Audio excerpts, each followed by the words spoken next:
अगर एक आदमी हैवान बन जाए तो उसे अपराध कहते हैं, लेकिन अगर 32 लोग मिलकर हेलो एक गाइस। 13 साल की बच्ची पर टूट पड़े तो उसे आप क्या कहेंगे?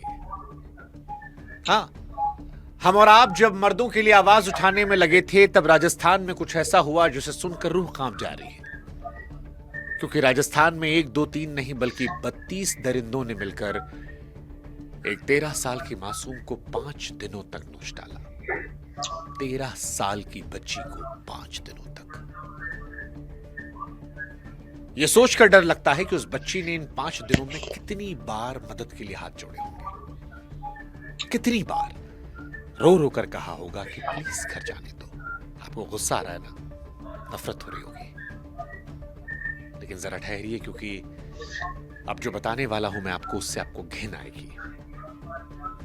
यह सब किसी सुनसान जंगल में नहीं हुआ है, यह शहर के बीचों बीच हुआ है, होटलों के कमरों में, जहां रिसेप्शन था, रजिस्टर था, स्टाफ था, सीसीटीवी था, सब था, बस इंसान नहीं थे। जिस रिक्शे वाले को उस बच्ची ने भैया प्लीज घर तक छोड़ देंगे कहकर बैठाने की रिक्वेस्ट की थी, उस रिक्शे वाले ने उसे किडनैप कर बेच दिया, जैसे मंडी में बकरा बिकता है। और खरीदने वाले कोई भूखे नंगे शराबी अपराधी नहीं बल्कि होटल के मालिक, मैनेजर, पढ़े लिखे इज्जतदार कहलाने वाले लोग। 5 दिन तक वो बच्ची को एक होटल से दूसरे होटल घुमाते रहे और चिल्लाती रही। जब दर्द ज्यादा बढ़ने लगता तो उस बच्ची के मुंह में शराब डाल देते। 13 साल की बच्ची को शराब पिलाते ताकि बच्ची के चीखे कमरे से बाहर ना जाए। सबसे बड़ी बात जानते क्या है? 32 लोगों से नोचे जाने के बाद वो बच्ची जिंदा है, जिंदा है शरीर से, लेकिन आत्मा मर चुकी है। क्योंकि स्कूल का बैग, दोस्तों के साथ हंसी, मां की गोद, सब कुछ उन 4 होटलों के कमरों में इन 5 दिनों में 32 लोगों के लूटे जाने से खत्म हो गया। और सबसे दुखद जानते क्या है? हमारा आपका रवैया। क्योंकि हम वो देश हैं जो क्रिकेट मैच जीतने पर सड़कों पर आते हैं, लेकिन हमारे देश की एक बेटी 5 दिनों तक होटलों में बिकती रही और हमारे शहर की नींद नहीं टूटी।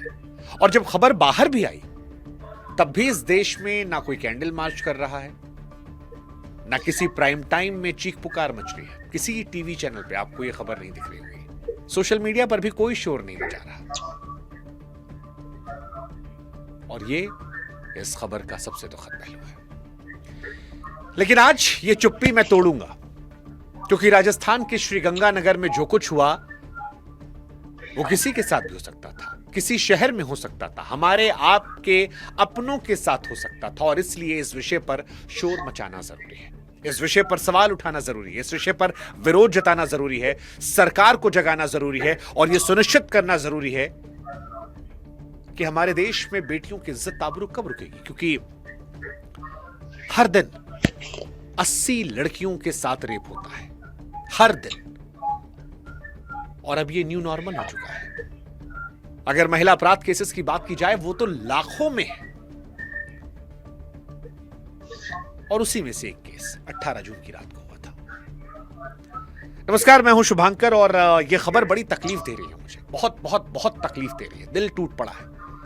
18 जून की रात 10:30 बजे श्रीगंगानगर एक 13 साल की बच्ची को घर जाना था। उसने वही किया जो आपकी बेटी करती है, मेरी बहन करती। एक ई रिक्शा रोका, बैठ गई। उसी पल में उसकी जिंदगी बिक गई। वो रिक्शा घर नहीं गया, वो गया एक होटल और वहां उस रिक्शे वाले ने उस बच्ची का सौदा कर दिया। एक सांस लेती, धड़कती, रोती बच्ची का सौदा, जैसे कबाड़ बिकता है। सोच कर देखिए, उस लड़की का रेट लगाया गया होगा, मोल भाव हुआ होगा, और वो बच्ची कुछ पता नहीं होगा, वो इंतजार कर रही होगी रिक्शे वाले भैया बस आ रहे हैं अंदर होटल से। उसी कीमत लग रही थी और उसके बाद उसे अंदर बुलाया गया और फिर वो 5 दिन शुरू हुए। 18 से 22 जून 4 होटल, एक कमरे से निकालो दूसरे कमरे में, एक दरिंदा जाए, दूसरा आए, दूसरा जाए, तीसरा आए, तीसरा जाए, चौथा आए, 5वां आए, 6ठा आए, 7वां आए, 8वां आए, 19वां आए और फिर 32 लोग आए। आप 1 से 32 तक गिन के देख लो, आपको समय लग जाएगा। उस बच्ची ने 32 लोगों को सहा है 5 दिनों तक, 4 अलग अलग होटलों में।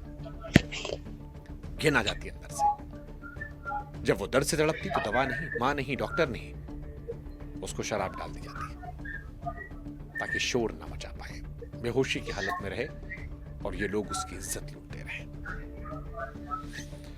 22 जून को पुलिस ने निकाला, 5 दिन बाद, 120 घंटे बाद, हर घंटा मौत से लंबा।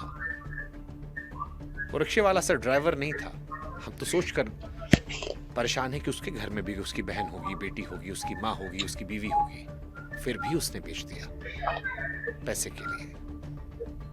कितना सस्ता है इंसान। कल को हमारी आपकी बेटी किसी रिक्शे पर बैठी, क्या भरोसा कर पाएंगे। और असली गंदगी इस क्राइम में सिर्फ 32 दरिंदों की नहीं, ये पूरी मंडी थी। उस मंडी में हर किसी का हिस्सा बना था। रिक्शे वाले का जिसने बेचा, मालिक जिसने खरीदा, मैनेजर जिसने कमरा खोला, स्टाफ जिसने चादर बदली, बच्ची की वो सूजी आंखें देखी, मुंह फेर लिया। 4 होटलों में 5 दिन तक एक बच्ची गिड़गिड़ाती रही। एक आदमी 100 नंबर नहीं मिला पाया। सबकी जेब में फोन था, लेकिन शायद जमीर किसी के सीने में नहीं था। क्यों? क्योंकि पैसा जेब में जाए तो कान बहरे हो जाते हैं, आंखें अंधी हो जाती हैं। और ये हवस से भी गंदी बीमारी है, लालच है। अरे जानवर भी बच्चे की चीख पर कान खड़े कर लेते हैं, लेकिन इंसान तो लाश बन गए। आप सोच कर देखिए, 5 रातों में जब सब सो जाते होंगे, वो बच्ची छत की तरफ देखकर क्या सोचती होगी? यही ना कि उसकी मां उसे ढूंढ रही होगी, उसका बाप खोज रहा होगा, भाई बहन परेशान होंगे। अपने ही शहर में उसके साथ 32 लोग खेल रहे थे 120 घंटे तक। और ये सिर्फ 32 दरिंदों का कसूर नहीं है। अगर आप इसकी जिम्मेदारी की बात करेंगे तो ये पूरे सिस्टम का कसूर है। वो पुलिस जो होटलों की चेकिंग के नाम पर रजिस्टर पर दस्तखत करके चली आती है, वो समाज, हम आप, जो हर मंच से बेटी बचाओ, लेकिन जब असली बेटी चीखती है तो हम कान बंद कर लेते हैं। और कान बंद कर रखा है ना, तभी तो किसी को सुनाई नहीं पड़ रहा, तभी तो किसी शहर में कोई विरोध नहीं है। वरना तो हर कोई अपना तमाशा लिए सड़क पे नाच रहा है। आप लगा दीजिए, आप जेसीबी से गड्ढा खोदिए, 1000 आदमी खड़े हो जाएंगे। क्रिकेट मैच लगा दीजिए, लाखों आ जाएंगे। सिनेमा हॉल के बाहर भीड़ है, राशन की लाइन के बाहर भीड़ है, हीरो के लिए भीड़ है, सेल्फी खिंचवाने के लिए भीड़ है। लेकिन इस बेटी को इंसाफ दिलाने के लिए कोई सड़क पर नहीं आया, तब भी जब यह खबर बाहर आ गई। इसीलिए कह रहा हूं कि ऐसा अपराध अकेला नहीं होता, इसके लिए पूरा मोहल्ला, पूरा शहर, पूरा सिस्टम चुपचाप होता है, क्योंकि हमने इसे नॉर्मल मान लिया है। जब जघन्य अपराध होता है तब हम और आप परेशान होते हैं, वरना तो हर दिन में 80 लड़कियां को रेप होता है। हर दिन 80 लड़कियों का रेप होता है। हाँ ठीक है, खबर आई, एक्शन शुरू हुआ है, मालिक गिरफ्तार कर लिया गया है, रिक्शा ड्राइवर, ये सब गिरफ्तार हो रहे हैं। कहा जा रहा है बुलडोजर चला देंगे। लेकिन भैया रुको, बुलडोजर दीवार गिराता है, दरिंदगी नहीं। वो होटल गिराए भी किस नाम पर? अवैध निर्माण। अवैध थे इसलिए गिरा दिए, मतलब पहले से वो गैर कानूनी थे, सालों से धंधा चल रहा था, तब सिस्टम चुप बैठा था। आज अवैध बोलकर गिराया है जब 13 साल की बच्ची की जिंदगी को मलबा बना दिया गया। ये इंसाफ नहीं है, ये अपनी नाकामी पर डाला गया तिरपाल है। क्योंकि इमारत तो 6 महीने में फिर खड़ी हो जाएगी, लेकिन उस बच्ची का बचपन कौन सा ठेकेदार बनाएगा? और आप खुद सोच के देखो यार, जो होटल कल तक अवैध पता ही नहीं था, वो आज गिराया गया, तो ये खाना पूर्ति नहीं तो और क्या है? और सबसे दुखद बात जानते हैं क्या है? इस देश में पॉक्सो कानून बच्चों को बचाने वाला बनाया, लेकिन ऐसा लगता है कि कानून है लेकिन दरिंदा डरता नहीं है। क्योंकि पॉक्सो कानून कागज पर तो शेर है, जमीन पर ढेर है। और अगर ना ढेर होता तो 13 साल की बच्ची को 32 लोग 5 दिनों तक 120 घंटों तक 4 होटलों में उसी के शहर में नोच कर नहीं खाते, उसके मुंह में दारू पिलाकर उसे बेहोश करके उसके साथ ये नहीं करते। और अगर ये कर रहे हैं तो उसका मतलब है कि इन दरिंदों को पॉक्सो का डर नहीं है। और जानते क्यों नहीं है? क्योंकि अदालत में पॉक्सो के लाखों केस लड़ते हैं, तारीख पर तारीख, तारीख पर तारीख, और हर तारीख पर वो बच्ची भरी अदालत में खड़ी होकर अपना जख्म दोबारा फाड़ती है। अजनबियों के सामने बार बार। फास्ट ट्रैक कोर्ट, नाम फास्ट, चाल घोंगे होती है। दरिंदे जमानत लेकर बाहर, फिर उसी गली में सीना तान कर डर के मारे। कई बार तो माला पहनाकर स्वागत किया जाता है। ये हमारा इंसाफ है। जब साल 2012 में निर्भया हुआ था, तब देश ने उम्मीद की थी कि शायद अब इस देश में दोबारा निर्भया नहीं होगा, क्योंकि तब देश मोमबत्तियां लेकर निकला था, कानून की बातें हुई थी, भाषण दिए गए थे। लेकिन सच ये है कि हर रोज 80 लड़कियों की इज्जत लूटी जाती है। हर बार नई बच्ची, नया शहर, नई खबर, क्योंकि दरिंदों के दिल में डर नहीं है। वो जानते हैं कि सालों चलेगा, गवाह थकेंगे, फाइल धूल खाएगी, बच जाएंगे, कुछ साल में निकल जाएंगे।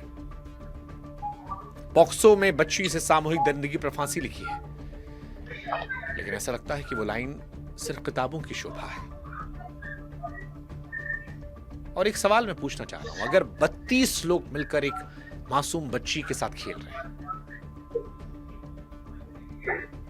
तो क्या हर उस शख्स को जिसने कमरा दिया, चुप्पी बेची, जिसने बच्ची के हलक में शराब उतारी, क्या उन्हें हमारा कानून सजा देगा? और अगर 32 लोगों को सजा नहीं दी जाएगी, एक साल ऐसी सजा जो नजीर बने, हेलो गाइस, तो फिर ये सजाएं किसके लिए बनाई गई है? 13 साल की बच्ची के साथ ये कांड हुआ भाई साहब, 13 साल की बच्ची के साथ। हम और आप सोए हुए थे तब हुआ है। आप खुद बताइए, खबर आपने सुनी थी? नहीं सुनी होगी ना, क्योंकि ट्रेंड नहीं है, कोई प्राइम टाइम की चीख नहीं है, कोई कैंडल नहीं जली ना, कोई सड़क जाम नहीं हुई। क्योंकि इस देश में गुस्सा भी साहब कैलकुलेटर लेकर आता है। नाम देखकर, सरकार देखकर, धर्म देखकर, फायदा देखकर फिर तय करते हैं कि रोना है या छोड़ देना है। जिस बच्ची के दर्द में फायदा नहीं, उसकी चीख बहरे कानों से टकरा कर लौट जाती है। और सच कहूं तो थू है ऐसे चुनिंदा गुस्से पर, थू है। दर्द का कोई एजेंडा नहीं होता, एजेंडा हमने बनाया है। और जिस दिन बेटी की चीख पर पार्टी मजहब देखना छोड़ देंगे, राज्य देखना छोड़ देंगे, उस दिन सिस्टम की औकात नहीं है कि आंख झपका ले। वही है। बाकी वो बच्ची जिंदा है, घर लौटी है, लेकिन सच कहूं कि 13 साल की वो बच्ची जिसको 32 लोगों ने नोचा, अब उसकी आत्मा मर चुकी है। उसके सपने नहीं लौटे, उसकी हंसी नहीं लौटी, उसकी नींद नहीं लौटी है। शायद वो हर रोज उन 4 कमरों में वापस जाती होगी। शायद वो जिंदगी भर हर रिक्शे से डरेगी, हर होटल के बोर्ड से डरेगी, हर अजनबी भैया से डरेगी। वो हर रात को अपनी मां से चिपक कर भी अकेली रहेगी। उसका बचपन उन 4 कमरों में दफन हो गया। उसके कब्र पर बुलडोजर का मलबा पड़ा है। हम उसका बचपन नहीं लौटा सकते, लेकिन इंसाफ दिला सकते हैं। इसलिए आज अपनी अपनी सरकारों को टैग कीजिए, अपने अपने सरकारों को लानत मलानत भेजिए। आप जिस भी प्लेटफॉर्म पर चाहे इस वीडियो को उठा के डालिए, उसी कई बार शोर मचाना जरूरी है ताकि बहरों को सुनाई पड़े। हेलो गाइस, हम आशा करते हैं इस केस को आप ठंडा नहीं होने देंगे, क्योंकि जिस दिन खबर ठंडी होती है उस दिन फाइल भी ठंडी हो जाती है। इतना शोर मचाइए कि ये शोर अदालतों तक पहुंचे, सरकार तक पहुंचे, और उन 32 दरिंदों को ऐसी सजा दी जाए जिससे उनकी रूह कांप जाए, रूह कांप जाए। भविष्य में कोई ऐसा सोच कर भी डर जाए। क्योंकि अगर आज आप चुप रहे तो कल खबर में सिर्फ शहर का नाम बदलेगा, बच्ची का दर्द नहीं। और अगर आज हमने इस केस को आवाज नहीं दी तो कल कोई और बच्ची कहीं और बैठेगी और फिर यही होगा। फैसला आपका है कि आप सोशल मीडिया पर केवल ट्रोल और स्क्रॉल करेंगे या किसी बच्ची को इंसाफ दिलाएंगे। जय हिंद, जय भारत, नमस्कार।